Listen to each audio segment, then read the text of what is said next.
Shalom saudaraku, renungan harian, dunia yang ajaib. Mari nikmati berkat Tuhan melalui ciptaannya. Mari alami keajaibannya setiap hari, melihat kebesaran Tuhan melalui dunia yang menakjubkan. Yang ditulis oleh pendeta Doug Batchelor. Mari kita berdoa. Ya Tuhanku yang baik, yang bertahta dalam kerajaan surga, puji syukur kami panjatkan kepadamu atas hari yang indah yang kau berikan lagi bagi kami. Saat ini Tuhan, kami siap untuk mendengarkan firman Tuhan. Tolong tuntunan Roh Kudus, kiranya kami bisa mengerti apa yang akan kami dengar nanti. Kami berdoa hanya dalam nama anak-Mu Yesus Kristus yang menjadi juru selamat dan penebus dosa kami. Amin. Kesehatan dan biologi manusia.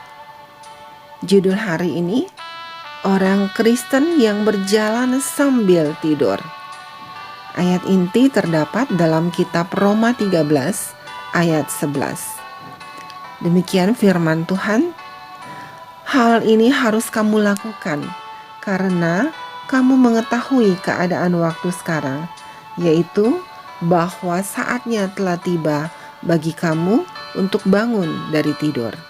Sebab sekarang keselamatan sudah lebih dekat bagi kita daripada waktu kita menjadi percaya.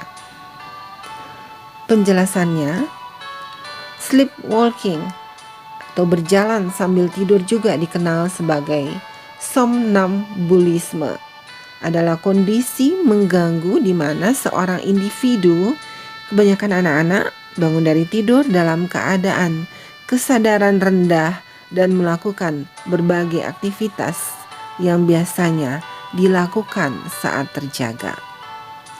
Kegiatan-kegiatan itu bisa tidak berbahaya seperti duduk di tempat tidur, berjalan ke kamar mandi, dan pembersihan, atau berbahaya seperti mengemudi, menyalakan api, berjalan di lalu lintas, atau memasak.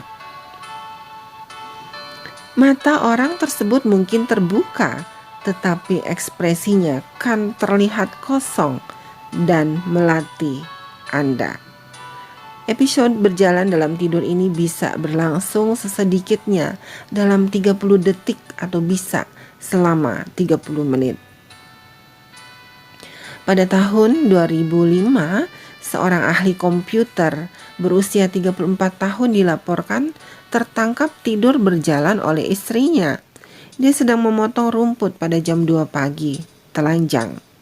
Rebecca Armstrong terbangun oleh suara yang berasal dari kebun. Ketika dia menyadari bahwa suaminya, Ian, tidak ada di tempat tidur, dia turun ke bawah dan melihat keluar untuk melihat apa yang terjadi. Rebecca menemukan Ian sedang memotong rumput tanpa sehelai benang pun di badannya. Rebecca takut untuk membangunkan suaminya karena dia pernah mendengar bahwa mengganggu seseorang saat dalam keadaan berjalan dalam tidur sangat berbahaya. Jadi dia pun mencabut kabel listrik penghubung mesin pemotong listrik tersebut, kembali ke tempat tidur dan membiarkan suaminya untuk melakukan gerakannya. Akhirnya Ian datang kembali ke tempat tidur. Di pagi hari dia tidak percaya apa yang dikatakan Rebecca istrinya ketika dia memberitahu apa yang telah dia lakukan. Baru setelah saya menyuruhnya untuk melihat telapak kakinya, baru akhirnya dia percaya kepadaku, karena kedua telapak kaki itu kotor. Apakah mungkin menjadi orang Kristen yang berjalan sambil tidur? Maksud saya bukan secara fisik bangun dari tempat tidur dan berjalan-jalan dalam keadaan tidak sadarkan diri. Bisakah seorang Kristen tertidur secara rohani, menjalani hidup dalam keadaan rendah kesadaran hal-hal tentang Tuhan? Sangat. Perumpamaan Yesus tentang 10 anak darah menggambarkan sebuah kelompok, yaitu gereja, yang sedang menunggu kedatangan mempelai laki-laki atau Yesus. Perhatikan, tetapi karena mempelai itu lama tidak datang-datang juga, mengantuklah mereka semua, lalu tertidur. Dalam kitab Matius 25 ayat 5. Saudaraku, tahukah Anda apa yang membagi orang-orang kudus yang tertidur ini menjadi dua kelompok yang berbeda?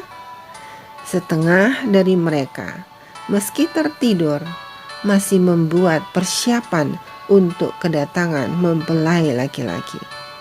Ketika teriakan tengah malam terdengar, bagian dari kelompok yang memiliki minyak ekstra atau mewakili Roh Kudus langsung siap mengikuti pesta pernikahan.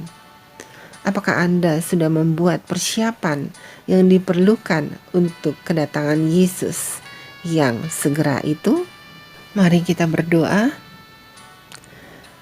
Oh Tuhanku yang baik yang bertata dalam kerajaan surga, terima kasih atas renungan yang baru saja kami dengar. Tolong kami Tuhan untuk tidak tertidur. Tapi apabila kami tertidur, kami sudah mempersiapkan kedatangan Tuhan yang kedua kali. Kami sudah mempunyai Roh Kudus untuk hidup selalu dalam kehidupan kami. Bantu kami Tuhan dalam kehidupan kami. Manakala kedatangan Tuhan yang kedua kali, kami diangkat masuk ke dalam kerajaan surga, karena kami mempersiapkan diri untuk menyambut Kau. Terima kasih Tuhan, tolong bersama dengan kami setiap aktivitas kami. Dalam nama anak-Mu Yesus Kristus kami berdoa. Amin. Saudaraku, demikianlah renungan kita hari ini. Tuhan memberkati. Amin.